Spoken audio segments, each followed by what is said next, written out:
Assalamualaikum warahmatullahi wabarakatuh. Saya Ayu Pratiwi dari jurusan Ekonomi Syariah Fakultas Ekonomi dan Bisnis Islam IAIN Tulung Agung.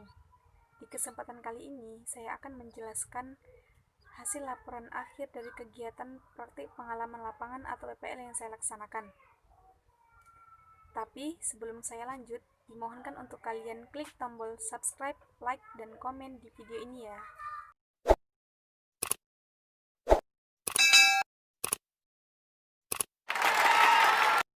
Kabupaten Batubara merupakan pemekaran dari Kabupaten Asahan, di mana 7 kecamatan di Kabupaten Asahan dikurangi dan dipindahkan wilayahnya menjadi wilayah Kabupaten Batubara. Kabupaten ini terletak di tepi pantai Selat Malaka, sekitar 175 km selatan ibu kota Medan. Pada masa pemerintahan Hindia Belanda, Kabupaten Batubara termasuk ke dalam Karasidenan Sumatera Timur. Desa Gambus Laut adalah desa yang letaknya strategis dekat dengan laut. Desa ini juga memiliki potensi sumber daya pesisir dan lautan cukup besar untuk dikembangkan guna meningkatkan perekonomian dan kesejahteraan masyarakat. Kegiatan ekonomi dan aktivitas di wilayah pesisir dan lautan tersebut meliputi wilayah pemekaran yang menjalankan tangkap atau nelayan, pariwisata, serta kegiatan masyarakat pesisir lainnya. Koperasi Citra Jaya Nina berada di Dusun 5, Desa Gambus Laut, Kecamatan 50, Kabupaten Batubara, Provinsi Sumatera Utara. Dan letak keramba kerangnya masih sekitaran Dusun 5, bibir pantai atau berdekatan dengan pantai dan tak jauh dari hutan mangrove. Saya memilih DPR di Koperasi Citra Jaya Nina karena lokasinya dekat dengan rumah saya yang hanya berjarak sekitar 500 meter, jarak tempuh di sepeda motor tidak sampai 5 menit. Di laporan ini saya membahas tentang analisis kinerja koperasi budaya tambak kerang dan perikanan di Koperasi Citra Jaya Nina, Desa Gambus Laut, Kecamatan 50, Kabupaten Batubara, Provinsi Sumatera Utara. Koperasi Citra Jaya Nina berdiri pada tanggal 1 Maret 2005. Pada tahun 2012 masih dalam tahap pembentukan kelompok, yang mana pada saat itu hanya ada beberapa kelompok saja. Dari awal pembentukan kelompok sampai menjadi koperasi, mereka hanya menggunakan dana dari pemerintah. Tapi dengan niat dan usaha yang mereka lakukan, seiring dengan berkembangnya waktu, Koperasi Citra Jaya Nina semakin berkembang. Walaupun sampai saat ini belum ada bantuan dana ataupun bibit dari pemerintah. Lalu selanjutnya dasar pemikiran. Perkoperasian di Indonesia mempunyai kontribusi yang cukup penting dalam sektor ekonomi, yaitu kemampuannya dalam penciptaan nilai tambah, kesempatan kerja, serta kemampuan meningkatkan perekonomian daerah. Hal ini dikarenakan besar dan banyaknya unit usaha pelaku, jumlah produksi, hingga penciptaan kesempatan kerja, sehingga koperasi mempunyai peluang cukup tinggi dalam kerangka perekonomian makro di Indonesia. Undang-Undang Nomor 25 Tahun 1992 tentang Perkoperasian menyebutkan bahwa koperasi adalah badan usaha yang beranggotakan orang seorang atau badan hukum koperasi sekaligus sebagai gerakan rakyat berdasarkan atas asas kekeluargaan. Oleh karena itu, sebagai salah satu pelaku ekonomi, koperasi diharapkan mampu menjadi sokok guru perekonomian Indonesia. Salah satu koperasi tambak kerang yang ada di desa saya adalah Koperasi Citra Jaya Nina yang terletak di Desa Gambus Laut, Kecamatan 50, Kabupaten Batubara, Provinsi Sumatera Utara. Koperasi ini memiliki anggota yang bermata pencarian sebagai pencari kerang. Untuk selanjutnya, permasalahan. Dari observasi yang saya lakukan, ada masalah yang saya temukan di Koperasi Citra Jaya Nina, yaitu masalah yang dihadapi oleh Koperasi Tambak Kerang dan Perikanan Citra Jaya Nina adalah minimnya pendidikan anggota koperasi, menyebabkan anggota koperasi tidak mengerti tujuan koperasi sebenarnya, sehingga yang melaksanakan kegiatan hanya beberapa anggota saja bersama para pimpinan koperasi. Yang kedua, tidak ada bantuan dana dari pemerintah untuk mengembangkan koperasi, baik untuk membuat perahu maupun dalam setiap kegiatan yang dilakukan oleh koperasi, sehingga pimpinan dan anggota koperasi menggunakan biaya sendiri dalam setiap kegiatan koperasi dan kegiatan nasional yang ada. Dan selanjutnya, hasil dari pembahasan. Menurut Undang-Undang Nomor 25 Tahun 1992 tentang Perkoperasian di Indonesia, koperasi adalah badan usaha yang beranggotakan orang seorang atau badan hukum koperasi dengan melandaskan kegiatannya berdasarkan prinsip koperasi sekaligus sebagai gerakan ekonomi rakyat yang berdasarkan atas asas kekeluargaan. Selanjutnya, tujuan koperasi. Yang pertama, memajukan kesejahteraan anggota dan masyarakat. Yang kedua, ikut membangun tatanan perekonomian nasional dalam rangka mewujudkan masyarakat yang maju, adil, dan makmur berdasarkan Pancasila. Menurut Pasal 4 Undang-Undang Nomor 25 Tahun 1992 menjelaskan fungsi dan peran koperasi, yaitu yang pertama, membangun dan mengembangkan potensi dan kemampuan ekonomi anggota pada khususnya dan masyarakat pada umumnya untuk meningkatkan kesejahteraan ekonomi dan sosialnya.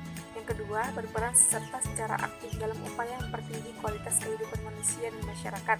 Yang ketiga, memperkokoh perekonomian rakyat sebagai dasar kekuatan dan ketahanan perekonomian nasional dengan koperasi sebagai sokogurnya. Yang keempat, berusaha untuk mewujudkan dan mengembangkan perekonomian nasional yang merupakan usaha bersama berdasar atas asas kekeluargaan dan demokrasi ekonomi.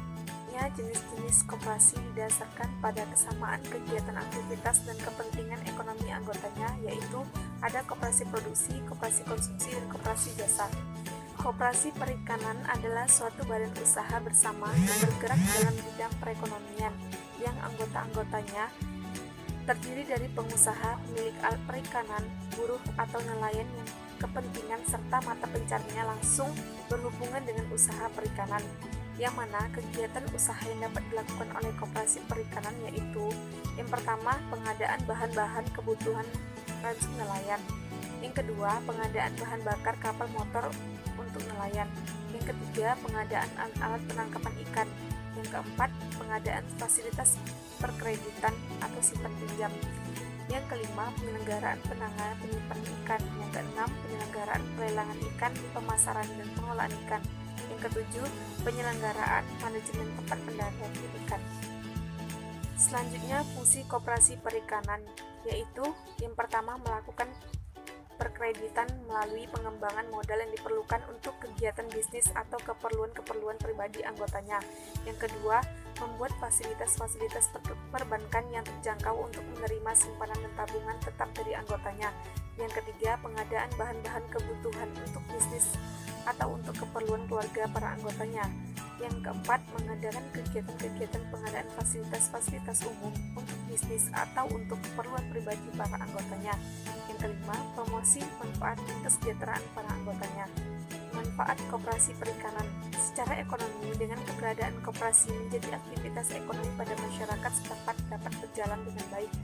Beberapa indikator yang dapat dilihat yaitu yang pertama, kemudahan bagi nelayan untuk menjual hasil tangkapnya dengan harga yang lebih adil karena adanya tempat pelelangan ikan atau TPI yang dikelola oleh koperasi. Yang kedua, tersedianya es sebagai salah satu bahan baku utama dalam unit penangkapan ikan secara kontinu dari pabrik es yang dibangun oleh koperasi, sehingga nelayan tidak perlu jauh-jauh untuk memperoleh es. Yang ketiga, pembangunan tempat pengepakan ikan. Koperasi mempermudah proses pemasaran hasil tangkapan para nelayan karena produk dapat dikemas dengan lebih baik dan terhindar dari kerusakan. Selanjutnya yaitu kinerja koperasi. Kinerja merupakan hasil pekerjaan yang mempunyai hubungan kuat dengan tujuan strategis organisasi, kepuasan konsumen, dan memberikan kontribusi pada ekonomi. Faktor-faktor penilaian kinerja antara lain: yang pertama, hasil kerja, yaitu keberhasilan karyawan dalam pelaksanaan kerja biasanya terukur seberapa besar yang dihasilkan, berapa jumlahnya, dan berapa besar kenaikannya. Yang kedua, perilaku, yaitu aspek tindak tanduk karyawan dalam melaksanakan pekerjaan dan perilaku baiknya terhadap sesama karyawan maupun pelanggan. Yang ketiga, atribut dan kompetensi, yaitu kemahiran dan penguasaan karyawan sesuai tuntutan jabatan, pengetahuan, keterampilan, keahliannya.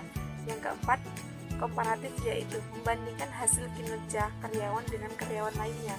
Dan yang terakhir yaitu pentingnya sarana dan prasarana. Untuk menciptakan keberhasilan dalam bekerja, kantor harus menjamin dan menyediakan fasilitas-fasilitas yang menunjang keberhasilan karyawan dalam bekerja.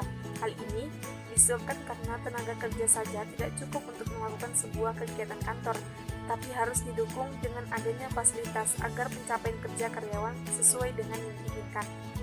Kesimpulan dari isi pembahasan yang saya paparkan tadi yaitu yang pertama, aktivitas koperasi di Koperasi Citra Jaya Mina berjalan dengan baik dan sangat bermanfaat untuk para anggota koperasi dan juga para nelayan.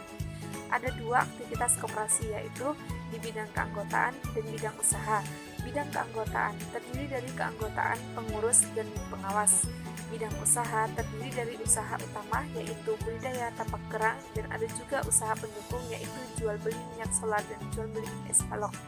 Yang kedua, ketersediaan sarana dan prasarana yang ada di Koperasi Citra Jaya Mina sudah cukup lengkap dan dimanfaatkan dengan baik untuk kegiatan koperasi sehari-hari. Sarana yang ada di koperasi terdiri dari tempat penyimpanan es, perahu, lemari, meja, dan kursi. Nah, untuk prasarana yang ada di koperasinya itu terdiri dari listrik, air bersih, dan transportasi. Yang ketiga, tingkat kinerja koperasi ditentukan dengan melihat dua faktor, yaitu hak dan kewajiban anggota dan pimpinan di koperasi serta sumbangsi dan kontribusi anggota dan pimpinan koperasi. Sekian penjelasan atau paparan dari saya. Bila ada salah kata, saya mohon maaf. Wassalamualaikum warahmatullahi wabarakatuh.